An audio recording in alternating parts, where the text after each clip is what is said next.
అందుకని కొంచెం చెప్పులేదు సమయ సైడ్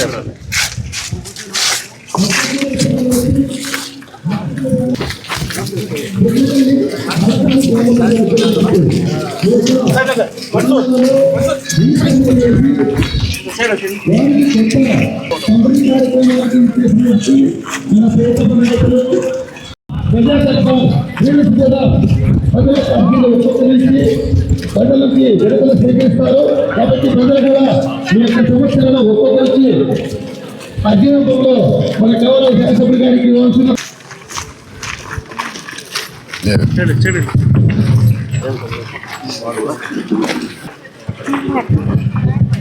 సార్ స్వాగతం సుస్వాగతం సార్. అదేవిధంగా మన స్వచ్ఛంద కార్పొరేషన్ డైరెక్టర్ గారికి, అదేవిధంగా డిఎల్ఓ గారికి, ఎంఆర్ఓ గారికి, కూటమి నాయకులకు అందరికీ స్వాగతం తెలియజేస్తూ మీ అందరూ కూర్చోవారి గారికి, మన డిఎల్ఓ గారికి, అదేవిధంగా ఎంఆర్ఓ గారికి, కూటమి నాయకులకు అందరికీ స్వాగతం సుస్వాగతం. ఒక్కొక్కరు అర్జీ రూపంలో మన ఎమ్మెల్యే గారికి ఇవ్వాల్సిన కొన్ని ఎంత తెరవన్నారు సార్. ఎట్లా అయిపోయింది బోర్లు వేసినాం, నా బిడ్డలు చనిపోయినారు, మా మధ్య తెరవన్నారు సార్. కోర్టులో లేకపోతే పిలిపించి చేసి చూడండి, అది కేసు ఇచ్చేసి అయిపోయిందా?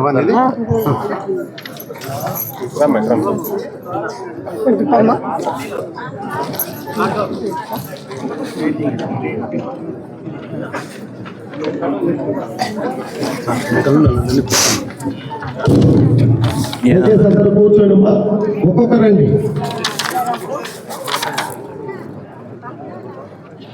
ఏందన్నా డెత్ సర్టిఫికేట్ కోసం గ్రీవెన్స్ వస్తుంది కాదు, వాట్సాప్లోనే ఇవ్వచ్చు కదా ఇప్పుడు. లేదు సార్, లోపల ఉంటేనే ఇస్తాం సార్.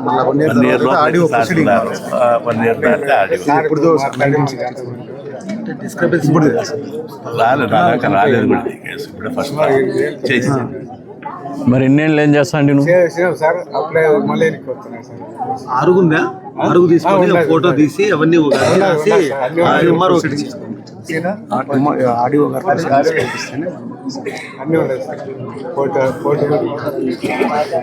ఇది చేయండి, ఇది ఆన్లైన్ చేసి నేను చెప్తాలేండి, నేను చెప్తాలేండి.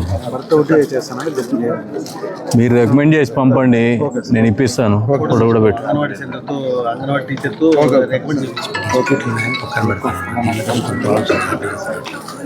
డబ్బుల కోసం ఉంటుంది.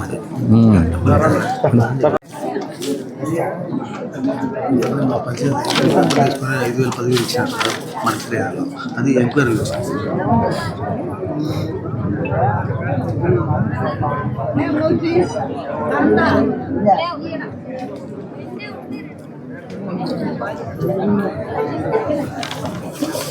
ఇది ఇప్పుడు కార్డు అడ్రస్ మారుస్తున్నారన్న ఏమన్నా?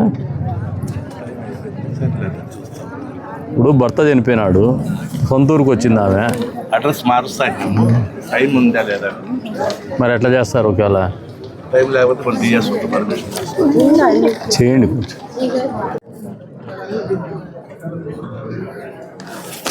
విఆర్ఓడి ఇది తెలుసా మీకు సబ్జెక్ట్?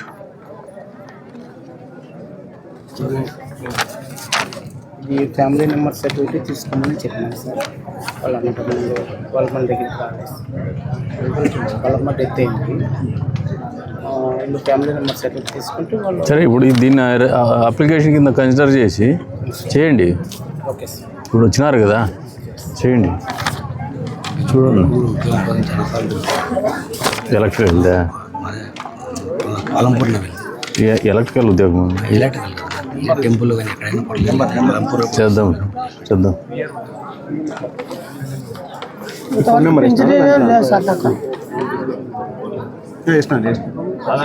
చేపించి ఇస్తాలే. మేమేం మీ ఊరికి బాగా చేస్తున్నాము.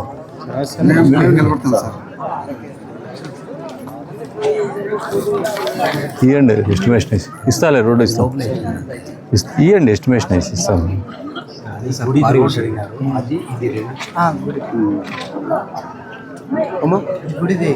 అదే చెప్పిన అది ఎస్టిమేట్ ఇవ్వని చెప్తాను సార్. అది ఎస్టిమేట్ ఎంత చూసి చెప్పని చెప్పేస్తాను. పర్సనల్గా తీసుకున్నాను సార్. ఏమి వాయిదాలు ఇప్పటికే తిరుగుతున్నాం సార్. ఏది అప్పుడు జరిగింది? అప్పుడు నువ్వు నిలబడలే, నేను నిలబడినా. నువ్వు నిలబడలే అంతే, నువ్వే తగ్గినావు. ఇప్పుడు మంది కదా సార్. అంటే అప్పుడు అంటే నీ అనుకూలానికి పని చేయాలి. మేము మీరే సార్ జాగ్రత్తగా ఉండండి రా. ఉన్నానన్నా నేను నిలబడినా, మీరే ఎనికిపోయినారు. నిలబడినారు సార్. ఇప్పుడు రోషం వస్తుంది ఇప్పటికి. చూడండి అది పర్సనల్గా తీసుకుంటే జరుగుతుంది సార్. ఎన్నెన్ని పర్సనల్గా తీసుకుంటావు? ఈ ఇష్యూలో పర్సనల్గా తీసుకొని చెప్పి మాట్లాడి ఆ రోజే నిలబడినాడు సార్. చూడండి.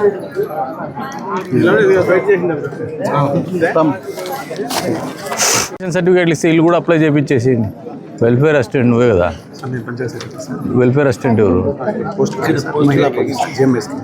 ఓ పని చేయించండి వాళ్ళతో. ఇప్పుడు పొజిషన్ సర్టిఫికేట్ 2 రోజులు ఇచ్చేసేయండి వాళ్ళకి. ఇల్లు కూడా అప్లై చేయండి, ఇల్లు కూడా ఇద్దాం. ఇంకా ఎన్ని రోజులు ఉంటారు అట్లే?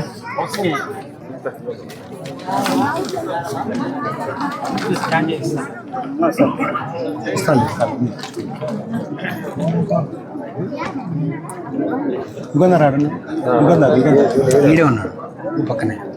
అది ఇచ్చేసి హైవేకి స్వీట్ బేకర్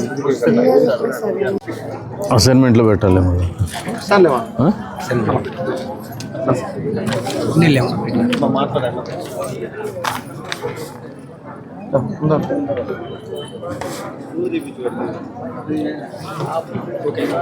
హౌసింగ్ వాళ్ళు ఎవరున్నారు?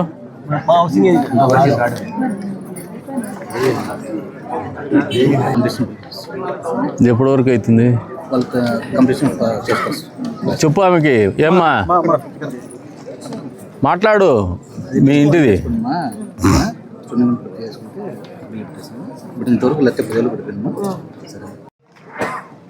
గుంటపల్లి గ్రామంలో నిర్వహిస్తున్నటువంటి ఈ ప్రజా దర్బార్ కార్యక్రమానికి అధ్యక్షత వహించినటువంటి సోదరులు కదిర్ రూరల్ మండల ఎంపీడీఓ గారు పోలప్ప గారికి, అదేవిధంగా వేదిక మీద ఉన్నటువంటి గుంట్లపల్లి మాజీ ఎంపీపీ, కదిర్ రూరల్ మాజీ ఎంపీపీ చక్రవర్ధన్ రెడ్డి గారికి, అదేవిధంగా కదిర్ రూరల్ మండల తెలుగుదేశం పార్టీ అధ్యక్షులు హరి గారికి, పెద్దలు గౌరవనీయురాలు అక్క స్వచ్ఛ భారత్ కార్పొరేషన్ డైరెక్టర్ పర్వీన్ భాను గారికి, పెద్దలు గౌరవనీయులు జిల్లా తెలుగుదేశం పార్టీ ఉపాధ్యక్షులు ఎద్దుల కృష్ణమూర్తి గారికి, కదిర్ రూరల్ మండల తెలుగుదేశం పార్టీ ప్రధాన కార్యదర్శి రమణ గారికి, మనోహర్ గారికి, అదే రంగా వేదిక మీద ఉన్నటువంటి తహసీల్దార్ గారికి, ఎంఈఓ గారికి, డిఎల్డిఓ గారికి, ఇతరత్ర అధికారులకు, విచ్చేసినటువంటి కదిరి గుంట్లపల్లి గ్రామ సోదరులకు అందరికి కూడా పేరు పేరు నమస్కారాలు. పట్టాదారు పాస్బుక్ తీసుకునే వాళ్ళు ఏం గమనించినారు తేడా గతంలోకి ఇప్పటికి?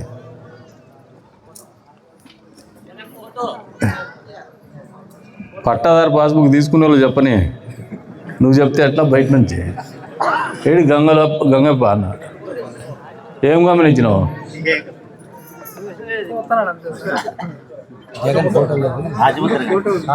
ఎవరిది భూమి? ఇది భూమి నీదేనా?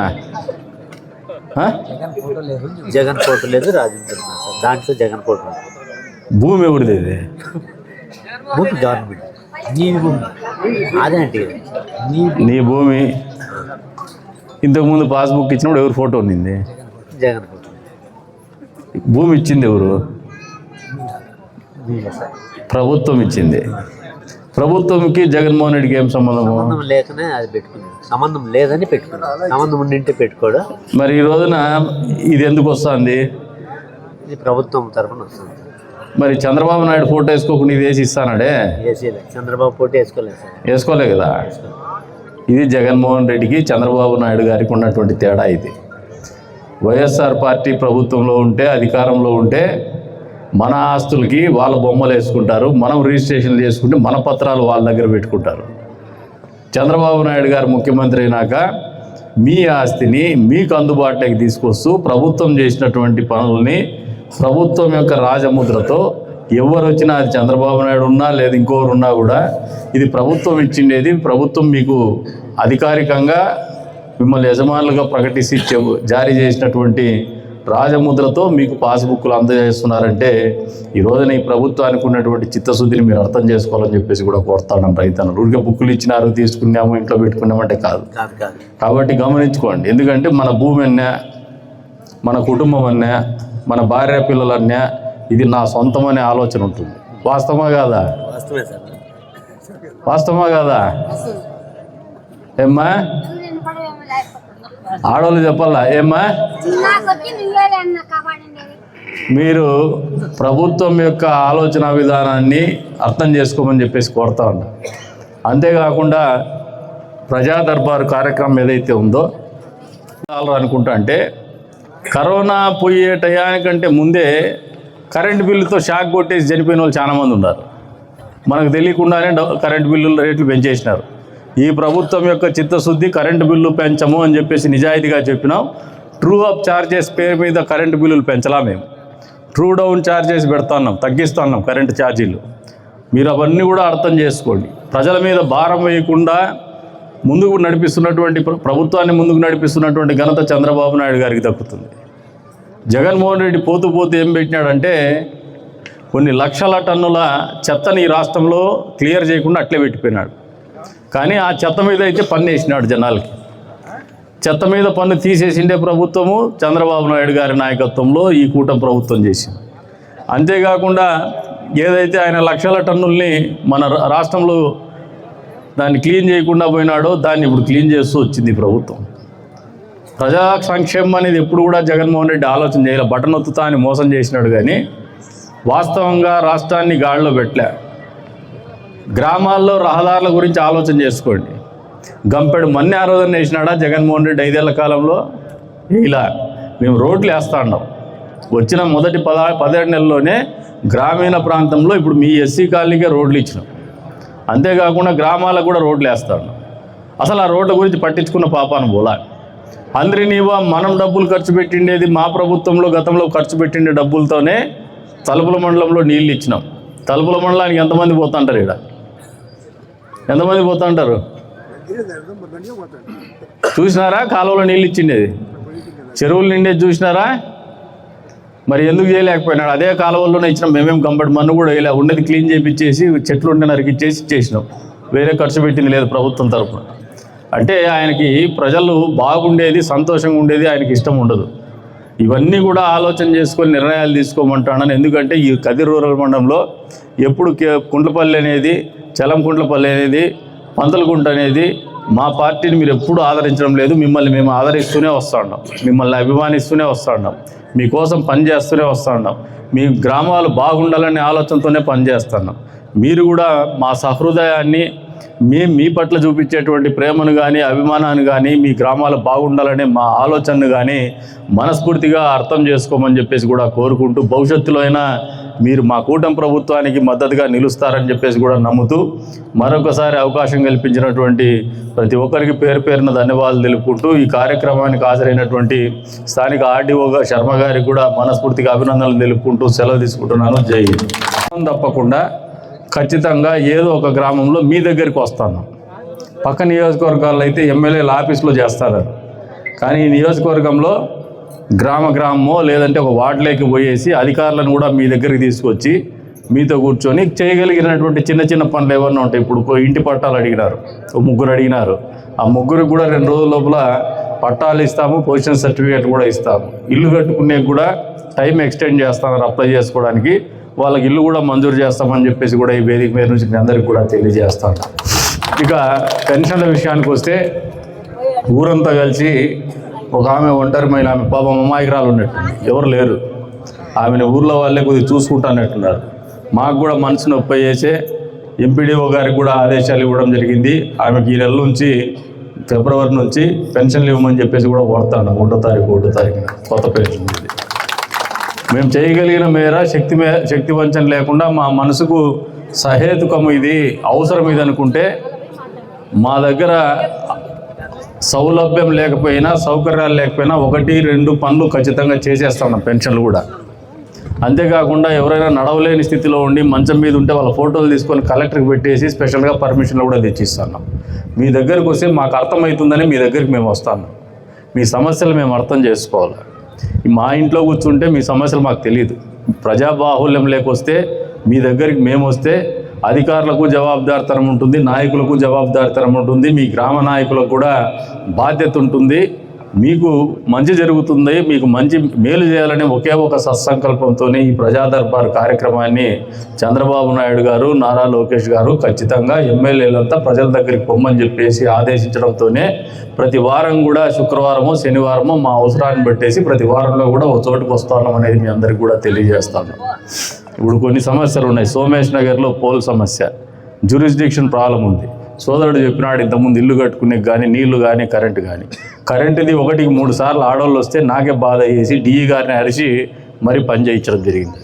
ఆడవాళ్ళు 3వ సారి వస్తున్నారే మా దగ్గరికి ఊర్లో నుంచి, వాళ్ళు చీకట్లో ఉంటే ఇబ్బంది పడతారు.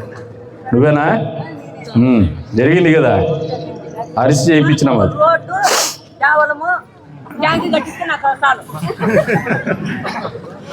అది సమస్యలు అనేది ప్రజా జీవితంలో ఎప్పటికప్పుడు సౌకర్యాలు, ఊర్లు పెరుగుతూ ఉంటాయి, అవసరాలు పెరుగుతూ ఉంటాయి, కొత్త ఇళ్ళు వస్తూ ఉంటాయి, కొత్త వాడలు వస్తూ ఉంటాయి. వాటికి మౌలిక సదుపాయాలు కల్పించాల్సినటువంటి బాధ్యత, అంటే రోడ్డు కానీ కరెంటు కానీ గుళ్ళు కానీ ఇటువంటి చేయాల్సినటువంటి బాధ్యత స్థానిక నాయకులుగా, స్థానిక ప్రజాప్రతినిధులుగా మా మీద ఎప్పుడు నిరంతరం ఉంటుంది. ఆ బాధ్యత చేస్తామని చెప్పేసి కూడా ఈ సందర్భంగా తెలియజేస్తున్నారు. మీరు అనుకున్నట్లు 1-2 సార్లు మీరు తిరుగుతానే విసిగిపోతారు. 2 సార్లు వచ్చినాం, 3 సార్లు వచ్చినామని చెప్పేసి మాకు కూడా ఒక బాధ ఉంది, బాధ్యత ఉంది. మీరు 2వ-3వ సారి వచ్చినప్పుడు మేము కూడా నొప్పి పడతాం. అరే ఇన్నిసార్లు తిరుగుతా అన్నారు, వాళ్ళు ఇబ్బంది పడుతూ ఉన్నారని చెప్పేసి. అందుకనే మిమ్మల్ని తిప్పుకోకుండా మీ దగ్గరికి మేము రావాలనే ఆలోచనతోనే ఒక జవాబుదారీతనంగా పనిచేయాలనే ఈ ప్రజా దర్బార్ కార్యక్రమాన్ని ఏర్పాటు చేస్తామని మీకు అందరికీ కూడా తెలియజేస్తాను. అధికారులు కూడా అది గ్రహించుకుంటే మంచిది. జవాబుదారీతనం అనేది మీకు మాకు ఉంటేనే వాళ్ళకు మంచి జరుగుతుందనేది మీరు కూడా అర్థం చేసుకోమని చెప్పేసి కూడా కోరుతాను. మాకు వ్యక్తిగతంగా మిమ్మల్ని ఇబ్బంది పెట్టాలనే ఆలోచన మాకేం ఉండదు. మొన్న సార్ మా కూతురు కుక్కగా చేసింది సార్ సోమేష్ నగర్లో సైడ్ కాలంలో పెట్టాం. డస్ట్బిన్ సార్ పానం పోయింది, అప్పటికప్పుడు వేసుకొని మేము చాలా ఇబ్బందిగా ఉంది సార్. వచ్చిన సమస్యల్లో ఆ పోల్ల గురించి చెప్పినారు. డిఈ గారితో నేను మాట్లాడేసి ఈ 2-3 రోజుల్లోనే అది క్లియర్ చేస్తా అని చెప్పేసి కూడా మీకు ఈ సందర్భంగా తెలియజేస్తాను. అంతేకాకుండా కరెంటు విషయంలో కూడా గ్రామస్తులు కూడా అర్థం చేసుకోండి. ఆర్డీఎస్ఎస్ అనేది జరుగుతూ ఉంది. ఈ ఆర్డీఎస్ఎస్ ద్వారా మీకు వచ్చే లాభం ఏమంటే కొత్తగా లైన్లు లాగుతున్నాం, 3 ఫేజ్ కరెంట్ ఇస్తున్నాం. ఎక్కడ వోల్టేజ్ ఫ్లక్చువేషన్స్ కానీ వోల్టేజ్లో మామూలు కరెంటు పీక్గా రావడము, బలంగా రావడము, ఇటువంటి ఫ్లక్చువేషన్స్ లేకుండా 3 ఫేజ్ కరెంట్ ఇచ్చేటువంటి కార్యక్రమమే ఆర్డీఎస్ఎస్. కాబట్టి ఆర్డీఎస్ఎస్ పనులు జరిగేటప్పుడు మీరు కూడా దాన్ని సమన్వయం చేసుకోండి, సహకరించండి. పనులు త్వరితగతిన పూర్తి కావడానికి మీ యొక్క సహాయ సహకారాలు కూడా వాళ్ళకు అవసరం అని చెప్పేసి కూడా ఈ సందర్భంగా తెలియజేస్తాను. మా దిశగా ముందుకు పోమంటున్నాను. అంతేకాకుండా పందులకుంట విషయానికి వస్తే పందులకుంట వాసులకు ఒకటి చెప్తాను. మాకెప్పుడు మీరు ఓట్లేరు, ఎప్పుడు ఓట్లేదు, అయినా మీకు రోడ్డు వేసినాం. ప్రతిపక్షంలో రోడ్లు వేసినాం, అధికారంలో కాదు. మీకు రోడ్డు వేసిన తర్వాత కూడా మీరు ఓట్లు వేయలే. ఇప్పుడు కూడా రోడ్డు వేస్తే ఓట్లు వేస్తారని నేనైతే నమ్మలే, అయినా రోడ్డు వేస్తాం. ప్రభుత్వంలో ఉన్నాము, మాకు పార్టీలు, ఆ పార్టీ వాళ్ళు ఓట్లు వేసినారా లేదా అనేది మేము ఆలోచన చేయకూడదు. ఖచ్చితంగా చేయాల్సినటువంటి కూర్చోమ్మ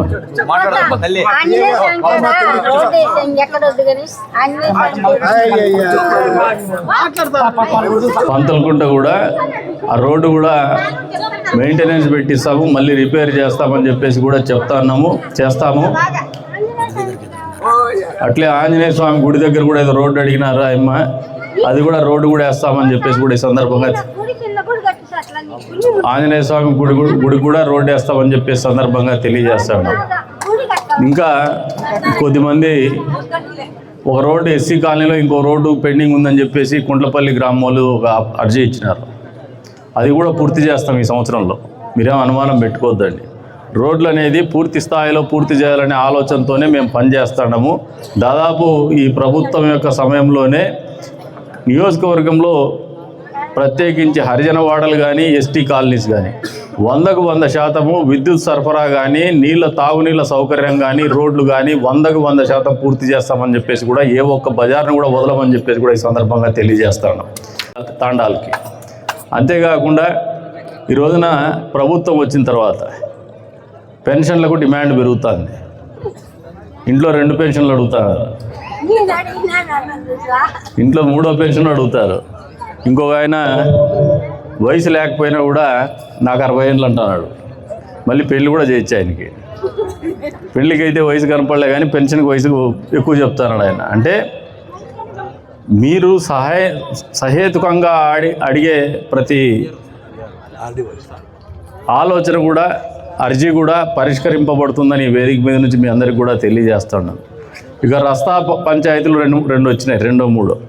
రస్తా పంచాయతీలు అనేది వ్యక్తిగతంగా 20 ఏళ్ల పాటు సుదీర్ఘకాలం పాటు ఈ రాజకీయాల్లో ఈ నియోజకవర్గంలో నేను ప్రాతినిధ్యం ప్రతిసారి ఎలక్షన్లో పోటీ చేస్తాను. గ్రామాల్లో మెజారిటీ శాతం సమస్యలు వచ్చేది, లా అండ్ ఆర్డర్ ప్రాబ్లం వచ్చేది రస్తాల దగ్గరే. 100కు 100% పార్టీలు గిట్టీలు కూడా చూడము, అధికారమా ప్రతిపక్షమా చూడము, గ్రామాల్లో రోడ్ల సమస్య మాత్రము లేకుండా పరిష్కారం చేస్తా అని చెప్పేసి ఈ సందర్భంగా మీకు అందరికి కూడా తెలియజేస్తూ ఉన్నాను. అంతేకాకుండా డెత్ సర్టిఫికేట్ గురించి ఒక ఆయన అడిగినాడు పాపం. వాళ్ళ సమాధి ఫోటో కూడా తీసుకొచ్చినాడు. ఆర్టీఓ గారు అది ఆలోచన చేసి దాన్ని మామూలుగా మీకు కొన్ని సమస్యలు వస్తూ ఉంటాయి డెత్ సర్టిఫికేట్ల మీద, బోగస్ డెత్ సర్టిఫికేట్లు ఇష్యూ చేయమని, ఆ సమస్యని వెంటనే మీరు ఈ వేదికలోనే ఈ ప్రజా దర్బార్లో పరిష్కారం చేస్తే మనస్ఫూర్తిగా ఈ గ్రామ ప్రజల తరఫున మీ కృతజ్ఞతలు తెలుపుతా అని చెప్పేసి కూడా ఈ సందర్భంగా తెలియజేస్తా ఉన్నాను. అది వెంటనే పరిష్కారం చేయమని చెప్పేసి చెప్తా ఉన్నాను. ఇచ్చినారు, మీ దగ్గర ఉంది అది. 3వది ఇంటి విషయాల్లో, క్వార్టర్స్ విషయంలో మళ్ళీ సమయాన్ని మీరు అప్లై చేసుకునేటువంటి సమయాన్ని పొడిగిస్తూ ఉన్నారు. అధికారులకు కూడా చెప్తాను, హౌసింగ్ వాళ్ళకి, ఏ ఒక్క పేదోడు కూడా ఈసారి ఈ ప్రభుత్వంలో ఇల్లు లేకుండా ఉండకూడదు అనేది మా ధ్యేయం. అందుకు అనుగుణంగా మీ ఆలోచనలు కానీ మీ పనితీరు కానీ ఉంటుందని చెప్పేసి హౌసింగ్ డిపార్ట్మెంట్ డిఈ గారికి కావచ్చు, ఏఈ గారికి కావచ్చు ఈ వేదిక మీద నుంచి తెలియజేస్తూ ఉన్నారు. అంతేకాకుండా 2004, 2009 కాలంలో గ్రామీణ ప్రాంతంలో కావచ్చు, పట్టణ ప్రాంతంలో కావచ్చు, అప్పట్లో పట్టణ ప్రాంతంలో హౌసింగ్ స్కీమ్ ఉండేది కాదు. మొట్టమొదటిసారిగా 2004, 2009లోనే ప్రవేశపెట్టాడు అర్బన్ హౌసింగ్ అనేది మున్సిపాలిటీ ఏరియాలో. ఆ రోజున దానికి అనుగుణంగా కాంగ్రెస్ పార్టీకి చెందినటువంటి నాయకులు పెద్ద ఎత్తున ప్రజలకు రావాల్సినటువంటి ఇళ్ళని అక్రమంగా కాజేసి వాళ్ళ అమాయకత్వాన్ని ఆసరా చేసుకొని మీకు ఇల్లు ఇప్పిస్తామని వాళ్ళ పేపర్లు తీసుకొని వాళ్ళ పేరు మీద బిల్లులు తినేసినటువంటి ఘటనలు కోకొల్లలుగా ఉన్నాయి ఈ నియోజకవర్గంలో. అటువంటి విషయాల్లో హౌసింగ్ వాళ్లకు మేము ఇన్స్ట్రక్షన్స్ ఇచ్చున్నాం. మీరు కూడా దాని మీద డేటా కలెక్ట్ చేసుకొని ఇస్తే సంబంధిత మంత్రి గారితో నేను మాట్లాడున్నాను. అటువంటివి ఏమన్నా ఉంటే మీరు మాకు ఒక లెటర్ పెట్టండి మొత్తం డేటాతో పాటు, ఆ సమస్యలను పరిష్కారం చేసి వాళ్ళని ఏదన్నా ఉంటే కూడా పరిష్కారం చేస్తామని చెప్పేసి కూడా ఈ వేదిక మీద నుంచి తెలియజేస్తాను. ఇకపోతే సోదరుడు చక్రవర్ధన్ రెడ్డి గారు కాలువల గురించి ఒక ఇరిగేషన్ వాళ్ళతో సంబంధించినటువంటి ఒక రిప్రజెంటేషన్ చెప్తా ఉన్నాడు. ఇరిగేషన్ అధికారులతో ఎస్టిమేషన్స్ ప్రిపేర్ చేపిస్తే దానికి నిధులు కేటాయించే విధంగా పనిచేస్తాము, నిధులు కేటాయింపజేస్తామని చెప్పేసి కూడా ఈ సందర్భంగా తెలియజేస్తున్నాము. చెరువులకి ఎక్కడైనా ఉంటే ఒక మంచిగా ఐడియా అనేది ఇక్కడే కాకుండా ఇంకా ఎక్కడైనా నియోజకవర్గంలో ఉన్నా కూడా సంబంధిత అధికారులకి మా ఆఫీస్ నుంచే కోఆర్డినేట్ చేసుకొని ఈ ప్రాంతంలో రైతాంగానికి నీళ్ళ సమస్య అనేది వ్యవసాయానికి, సేద్యానికి, తాగడానికి నీళ్ళకి ఎక్కడ కూడా లేకుండా చేయాలనే ప్రయత్నం అయితే జరుగుతుంది. మీకు అర్థమవుతుందో లేదో, అది అర్థమవుతుందా మీకు? అందరినీ వాళ్ళు నీళ్ళు ఇచ్చిండే ఘనత ఈ ప్రభుత్వానికే దక్కుతుంది, మాకే దక్కుతుంది. వాస్తవమా కాదా? ఇది మీకు అర్థమైంది? అది గడిచిన ప్రభుత్వంలో ఏమైనా చేసినారా? కాలువలో నీళ్ళు ఇచ్చినారా ఈ ప్రాంతానికి? ఇవాళ మేమే ఇచ్చినాం. వచ్చే రోజుల్లో ఇంకా కొన్ని చెరువులు ఉన్నాయి, దానికి కూడా ఇప్పుడు లక్క సముద్రం దగ్గర, బట్రేపల్లి దగ్గర ఈ చెరువులకు కూడా నీళ్ళు ఇచ్చేటువంటి కార్యక్రమం పూర్తి చేయబోతాం అనేది వాస్తవం అని మీకు ఈ సందర్భంగా తెలియజేస్తాను. అంటే కూర్చోమ్మా, కుక్కలు అనేది కదిరికి పరిమితం కాలే, ఇది భారతదేశాన్ని ఇబ్బంది పెడతాండే సమస్య. ఇప్పుడు వినో, భారతదేశాన్ని ఇబ్బంది పెడతాండే సమస్య కుక్కలు. ఆంధ్రప్రదేశ్నో, కదిర్నో లేదంటే సోమేష్ నగర్కో ఇబ్బంది ఉండేది కాదు ఇది. దీన్ని వాస్తవాలు ఏమంటే కుక్కల బెడద అన్ని ఊర్లలో ఎక్కువగా ఉంది. దీన్ని ఏదైనా గతంలో మాదిరిగా అధికారులు కానీ ప్రభుత్వాలు కానీ చర్యలు తీసుకోవాలంటే సుప్రీంకోర్టులో వేసిన దాని మీద ఉత్తర్వులు ఉన్నాయి. దాన్ని నేను ఈ వేదిక మీద నుంచి ప్రస్తావించడం కూడా కరెక్ట్ కాదు. దానికి తగిన చర్యలు తీసుకుంటున్నాం మేము. ఇప్పటికైతే గడిచిన 15-20 రోజుల్లోనే మున్సిపాలిటీలో కుక్కల బెడదలు చాలా వరకు తగ్గించడం జరిగింది. మీ ప్రాంతంలో కూడా ఏదన్నా నా దృష్టికి తీసుకొస్తున్నారు, ఎంపీడీఓ గారికి చెప్తాను. దాన్ని ఆన్లైన్లో కాకుండా ఆఫ్లైన్లో మాట్లాడదండి. నేను చేయిస్తాను, కూర్చో. ప్రాంతంలో భూగర్భ జలాలు అనేది అడుగంటిపోకుండా, తాగునీటికి ఇబ్బందులు రాకుండా, ఎండాకాలంలో కరువు రాకుండా కాపాడుకునేటువంటి ఆలోచనతోనే మేము ముందుకు పోతున్నాం. స్పష్టమైనటువంటి ఆలోచనతో ముందుకు పోతున్నాం. 100% దాన్ని అమలు చేస్తామని చెప్పేసి కూడా ఈ సందర్భంగా ఇప్పటికే ఒక 50% మేరగా పూర్తి చేసినాం. ఇంకా ఒక 40-50% ఉన్నాయి. ఆ 40-50% కూడా 100% ప్రతి ఎకరాకు నీళ్ళు ఇచ్చేటువంటి కార్యక్రమం చెరువుల ద్వారా చేస్తాము. ప్రతి చెరువుకు నీళ్ళు ఇచ్చేటువంటి కార్యక్రమం పూర్తి చేస్తామని చెప్పేసి కూడా ఈ సందర్భంగా మీకు అందరికీ కూడా తెలియజేస్తాను. మీ నుంచి ఆశించేది ఒకటే, కులాలు మతాలు చూసేసి మీరు ఎలక్షన్స్లో ఓట్లు వేయద్దండి. పనిచేసే ప్రభుత్వానికి మద్దతుగా ఓటేయండి. పంతులకుంట వాసులకి ప్రత్యేకించి చెప్తా ఉన్నాను, చలంకుంట వాళ్ళకి ప్రత్యేకించి చెప్తా ఉన్నాను. మీరు ఎప్పుడు మిమ్మల్ని ప్రేమగా చూసి మీకోసం పనిచేసినటువంటి ప్రభుత్వాన్ని, మా ప్రభుత్వాన్ని మీరు ఎప్పుడు ఆదరించడం లేదు. ఈసారి ఆదరించమని చెప్పేసి, అర్థం చేసుకొని ఆదరించమని చెప్పేసి కూడా ఈ వేదిక మీద నుంచి తెలియజేస్తున్నాను. పనిచేసేటువంటి ప్రభుత్వం ఇది, పనిచేసేటువంటి నాయకులు ఉండేటువంటి పార్టీ మాది. మీకు ఇంత పెద్ద ఎత్తున సౌకర్యాలు కలగజేసేటటువంటి ప్రభుత్వం ఏదైనా ఉందంటే అది మా ప్రభుత్వము. అటువంటి నాయకులు మా పార్టీ నుంచి వచ్చిన వాళ్ళే. కానీ మీకు ఎప్పుడూ ఇతరత్ర మీ గ్రామంలో సౌకర్యాలు చేసినటువంటి ఘనత ఎవరికి లేదు. మీరే కొద్ది వరకు ఆలోచనలో తేడా పెట్టుకొని మీరు కులాన్నో మతాన్నో ఆలోచన చేసుకొని వేరే రంగంగా పోతున్నారు. దయచేసి మారమని చెప్పేసి కూడా వాళ్ళని ఈ సందర్భంగా వేదిక మీద నుంచి తెలియజేస్తున్నాను. అంతేకాకుండా ఇప్పుడు గ్రామస్తులంతా వచ్చి అడిగినారు, అది 100% ఆ పని పూర్తి చేస్తాం. తర్వాత మీరు ఏ రకంగా ఆలోచన చేస్తారనేది మీ విఘ్నతకు వదిలేస్తాం. ఇంకా మేము పని చేసినాం, మీరు ఓట్లు వేయాలని డిమాండ్ అయితే పెట్టం, కానీ అభ్యర్థించేటువంటి హక్కు అయితే మాకు ఉంటుంది. పని చేసినాం కాబట్టి మమ్మల్ని కూడా ఆలోచన చేసుకోండి అని చెప్పి అంతే స్థాయిలో మిమ్మల్ని అందరినీ కోరుతున్నాను. ఇప్పటికైనా వచ్చే స్థానిక ఎన్నికల్లో కూడా మా వైపు చూడండి, పనిచేసే ప్రభుత్వం వైపు చూడండి, పనిచేసే ప్రభుత్వానికి మద్దతుగా నిలవండి. తద్వారా మీ గ్రామ అభివృద్ధికి, మీ ప్రాంత అభివృద్ధికి మీరు పాటుపడండి అని చెప్పేసి కూడా తెలియజేసుకుంటూ ఈ రోజున మీరందరికీ ఒకటే చెప్తున్నా, ఇది ఒక రోజుతో పోయేది కాదు. మళ్ళీ కూడా ఇంకొకసారి కుంట్లపల్లి ప్రజా దర్బార్ కార్యక్రమంలో వస్తాం. అప్పటికి మీరు ఇచ్చినటువంటి అర్జీలో సహేతుకమైన నాకు తెలిసి అన్ని లెక్కలేసినా కూడా ఒక 100 చిల్లర వచ్చినాయి అప్లికేషన్లు, 89 అర్జీలు వచ్చినాయి. దాంట్లో నాకు తెలిసి జెన్యూన్గా ఉండేది 40% ఉంటాయి. అంటే ఒక 30 నుంచి 35 ఉంటాయి. ఏదైతే నిజమైనటువంటి లబ్ధిదారుల ఎంపిక కానీ, నిజమైనటువంటి సమస్య కానీ, కోర్టుకు సంబంధం లేనటువంటి సమస్యలు కానీ, మౌలిక సదుపాయాలకు మీరు ఇచ్చినటువంటి అర్జీలు కానీ వచ్చే ప్రజా దర్బారు లోపలే 100% పూర్తి చేస్తామని చెప్పేసి కూడా ఈ వేదిక మీద నుంచి తెలియజేసుకుంటూ, గతంలో మాదిరిగా మేము చేయడం, గత ప్రభుత్వాల మాదిరి మేము చేయలే. ప్రస్తుత ప్రభుత్వము జవాబుదారితనంగా పనిచేస్తున్నాం. మీరు ఇచ్చే ప్రతి అర్జీ కూడా ఆన్లైన్ చేసుకొని సీఎం ఆఫీస్కి కూడా పెడుతున్నాం. దాని తర్వాత పరిష్కారం కూడా మేము ఆకెట్లోకి తీసుకుపోతున్నాం. మీరు కొద్దిమంది అనొచ్చు, కొంతమంది మీరు చెప్పినటువంటి అర్జీని డిస్పోజ్ చేసినామని. మీ కోర్టు కేసులు ఉంటే మేమేం చేయలేము, అది ప్రభుత్వాల బాధ్యత కాదు. అట్లే కాకుండా ఇందాక ఒక ఆమె వచ్చింది, కూతురు కొడుకున్నారంట, భర్త చనిపోయినాడంట, ప్రభుత్వం నుంచి ఏమీ రాలేదంటుంది. బిడ్డ చదువుకుంటానే దానికి తల్లికి వందనం పడింది అంటే పడింది అంటుంది. మీకు పెన్షన్ వస్తుంది అంటే పెన్షన్ వస్తుంది అంటుంది. ఇంతకు మించి ప్రభుత్వాలు ఏం చేయగలుగుతాయి మీరు ఆలోచన చేసుకోండి. ఎప్పుడైనా ఊహించినారా పెన్షన్ 4,000 రూపాయలు ఇస్తారని? ఏమ్మా, ఏమన్నా ఆలోచన చేసినారు ఎప్పుడన్నా? 4,000 రూపాయల పెన్షను, 6,000 రూపాయల పెన్షన్ ఎప్పుడన్నా కనీసం ఊహించుకున్నారా? 15,000 రూపాయల పెన్షన్లు ఎప్పుడైనా ఆలోచన చేయగలిగినారా ప్రభుత్వాలు ఇస్తాయని? బిడ్డలు ఎంతమంది ఇంట్లో పిల్లలు చదువుకుంటానే వాళ్ళందరికీ కూడా డబ్బులు ఇచ్చేటువంటి కార్యక్రమము, 15,000 రూపాయలు డబ్బులు ఇచ్చేటువంటి కార్యక్రమం మీరు ఎప్పుడైనా ఊహించినారా? అదే జగన్మోహన్ రెడ్డి ఎన్నికల్లో ఇంట్లో ఎంతమంది ఉంటే అంతమందికి ఇస్తామని చెప్పేసి ఇంట్లో ఒకరికే పెట్టాడు. మాట ఇచ్చిండే ముఖ్యమంత్రి చంద్రబాబు నాయుడు గారు అధికారంలోకి రాగానే 4,000 పెన్షన్ మొదటి నెలలోనే మొదలుపెట్టాడు. అంతకుముందు మాట ఇచ్చినాం 3 నెలల ముందని చెప్పేసి దానికి 3,000 డబ్బులు ఇచ్చినాడు. వెరసి 7,000 రూపాయలు మొదటి నెల నుంచే మొదలుపెట్టాడు.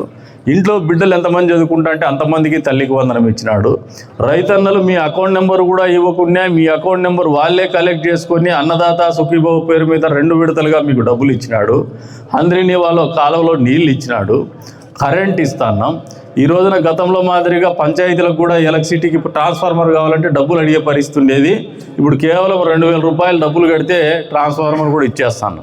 అది వాస్తవమో కాదో మీరు వచ్చే రోజుల్లో ఇంకా 3 రోజుల కింద నిర్ణయం జరిగింది. ఇప్పుడు ఇక్కడే ఒక ఆయన వచ్చినాడు కదిరి రూరల్ భాస్కర్. ఏమయ్యా సర్పంచ్ భాస్కర్,